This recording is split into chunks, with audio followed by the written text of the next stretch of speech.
Bismillahirrahmanirrahim. Assalamualaikum warahmatullahi wabarakatuh. Innal hamdalillah wassalatu wassalamu ala Rasulillah wa ala alihi wa sahbihi wa man tabi'ahu ila yaumil qiyamah. Amma ba'd. Pertama dan paling utama, tiada kata yang pantas untuk kita ungkapkan kecuali puji syukur alhamdulillah kehadirat Allah Subhanahu wa taala.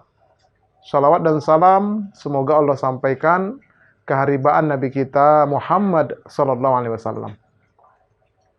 Hamba-hamba Allah yang dirahmati oleh Allah Subhanahu wa taala, bertemu kembali dengan kami majelis studi dakwah terapan yang mengkaji dan mengulas materi-materi dakwah untuk dapat kita terapkan dalam kehidupan kita sehari-hari. Bahasan kita masih tentang hari kiamat, dan pada kesempatan kali ini yang akan saya sajikan adalah tanda-tanda besar kiamat. Seperti biasa, kajian ini saya sajikan dalam format PowerPoint yang divideokan, terdiri dari 9 part.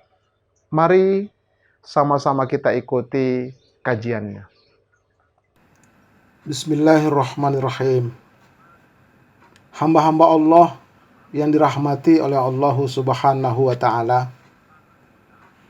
Pada kesempatan kali ini kita masih mengkaji tentang alam persinggahan hidup yang keenam, yaitu hari kiamat. Hari kiamat itu memiliki tanda-tanda. Yang pertama, tanda-tanda kecil kiamat sudah kita kaji. Sekarang kita akan mengkaji tentang tanda-tanda besar kiamat. Ada 10. Awal kemunculan Imam Al-Mahdi merupakan tanda kecil kiamat paling akhir. Dan dia nanti akan memimpin kaum muslimin berperang melawan musuh-musuh Islam. Disebutkan dalam hadis riwayat Imam Abu Daud.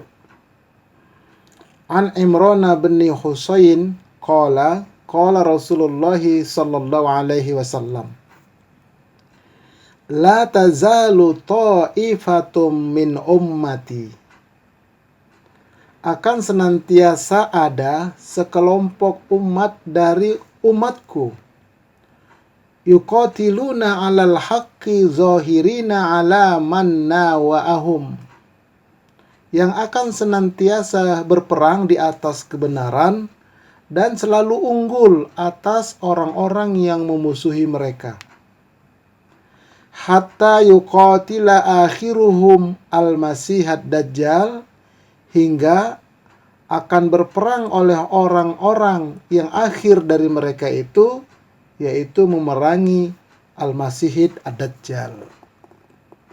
Itulah nanti yang dipimpin oleh Imam Al-Mahdi. Baik. Nanti ketika perang itu, perangnya dengan senjata zaman dulu, atau dengan cara manual, yaitu dengan pedang, tombak, kuda. Mengapa? Karena semua senjata canggih akan dimusnahkan oleh Allah dengan jatuhnya meteor ke muka bumi ini. Disebutkan dalam hadis riwayat Imam Muslim. An Abi Hurairah qala Rasulullah sallallahu alaihi wasallam, mana'atil Iraqu dirhamaha wa qafizaha. Irak menahan dirhamnya dan takarannya. Wa mana'atis Syamu mudyaha wa dinaroha. Dan Syam menahan mudnya serta dinarnya. Wa mana'at Misru irdabbaha wa dinaroha. Dan Mesir pun menahan timbangannya serta dinarnya. Kemudian kata Nabi, wa'udtum min haitsu bada'tum, wa'udtum min haitsu bada'tum, wa'udtum min haitsu bada'tum.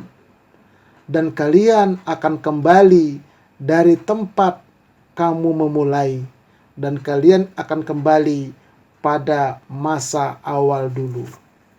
Artinya manual. Kembali seperti zaman dulu, pakai kuda, pakai tombak, pakai pedang, pakai panah. Syahida ala dzalika lahmu Abi Hurairah wa damuhu. Menjadi saksi atas demikian itu oleh dagingnya Abu Hurairah dan darahnya. Artinya Abu Hurairah menyaksikan Nabi bersabda seperti itu. Hamba-hamba Allah yang dirahmati oleh Allah Subhanahu wa taala. Kemudian benteng terakhir kaum muslimin bersama Imam Mahdi nanti disebutkan di dalam hadis berikut ini, yaitu hadis riwayat Abu Dawud. An Abi Darda'i anna Rasulullah sallallahu alaihi wasallam qala inna fustotal muslimina yaumal malhamah. Sesungguhnya benteng terakhir kaum muslimin ketika hari terjadinya perang akhir zaman, ya, perang besar itu, bil ghutati ila janibi madinatin yuqalu laha Damaskus, yaitu di Ghutoh, di pinggiran kota yang dikatakan dia adalah kota Damaskus. Min khairi madaini Syam, dia termasuk salah satu kota terbaik di negeri Syam. Jadi Damaskus ini nanti adalah benteng terakhir kaum muslimin, ya, berperang dengan musuh-musuhnya. Dan di dekat Damaskus itu ada Masjid Menara Putih. Di sana nanti Imam Mahdi berserta kaum muslimin menunggu kedatangan Nabi Isa alaihi salam. Turunnya Nabi Isa alaihi salam. Nah, setelah itu terjadi, barulah muncul 10 tanda kiamat besar. Jadi ada 10 tanda kiamat besar. Disebutkan dalam hadis riwayat Imam Muslim. An Hudzaifah ibni Asidin al-Ghifari qol ittala'an nabiyyu sallallahu alaihi wasallam alaina wa nahnu natadzakkaru. Satu ketika muncul oleh Nabi sallallahu alaihi wasallam di tengah-tengah kami, sementara itu kami sedang berdiskusi. Faqala ma tadzakkaruna qalu nadhkuru sa'ah. Nabi bertanya, apa yang sedang kalian diskusikan ini? Mereka menjawab, kami sedang mendiskusikan tentang hari kiamat. Qala innaha lan taquma hatta tarawna qablaha 10 ayatin. Nabi bersabda, sesungguhnya hari kiamat itu tidak akan terjadi sebelum kalian melihat sebelumnya 10 tanda-tandanya. Fadzakaro, kemudian Nabi menyebutkan ad-dukhon, yang pertama adalah dukhon. Yang kedua adalah ad-dajjal. Yang ketiga adalah binatang melata dabbah. Dan yang keempat adalah tulu asyamsi min maghribiha, terbitnya matahari dari barat. Yang kelima adalah nuzul Isa bin Maryam sallallahu alaihi wasallam, turunnya Nabi Isa. Yang keenam adalah Ya'juj wa Ma'juj wa salasata khusufin, dan akan terjadi 3 penenggelaman bumi. Khosfun bil masyriqi, yang ketujuh adalah penenggelaman bumi di timur. Wa khosfun bil maghribi, dan penenggelaman bumi di barat. Wa khosfun bi jaziratil arabi, dan yang kesembilan penenggelaman bumi di jazirah Arab. Wa akhiru zalika narun takhruju minal Yaman, dan yang terakhir adalah api keluar dari Yaman. Tatarudun nasa ila mahsyarihim, yang menggiring manusia ke tengah-tengah lapangan di sekitar mereka. Inilah 10 tanda kiamat disebutkan dalam hadis. Ya, ada 10 tanda kiamat besar. Nah, setelah 10 tanda kiamat besar ini nanti baru terjadi kiamat total. Sebelum ini terjadi, tidak akan terjadi kiamat total, kata Rasulullah sallallahu alaihi wasallam.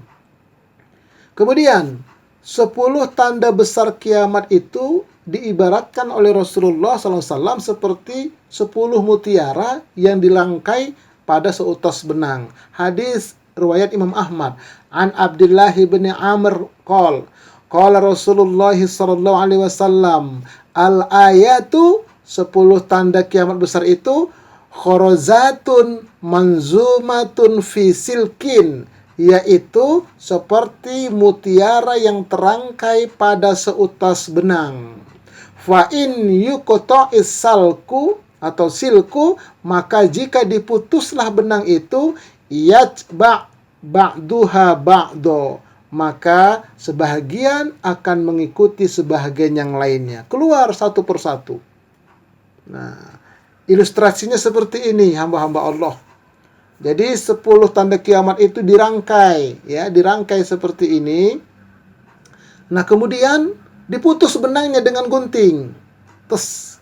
Maka yang pertama akan keluar, yang kedua, yang ketiga juga, yang keempat, yang kelima, yang keenam, yang ketujuh, yang kedelapan, yang kesembilan, yang kesepuluh, keluar semua mutiara itu. Setelah itu barulah terjadi kiamat total. Nah, ini hamba-hamba Allah yang dirahmati oleh Allah Subhanahu wa taala. Nah, oleh karena itu, ya, kita harus betul-betul mengimani semua ini. Baik, untuk mendukung program Majelis Studi Dakwah Terapan ini, bagi yang sudah subscribe, like, and share, yang sudah memberikan dukungannya kepada kami ucapkan jazakumullah khairul katsira. Kemudian untuk melihat video kajian sebelumnya, silakan kunjungin ke YouTube pada channel berikut ini. Dan insya Allah kita akan lanjutkan nanti pada part yang kedua.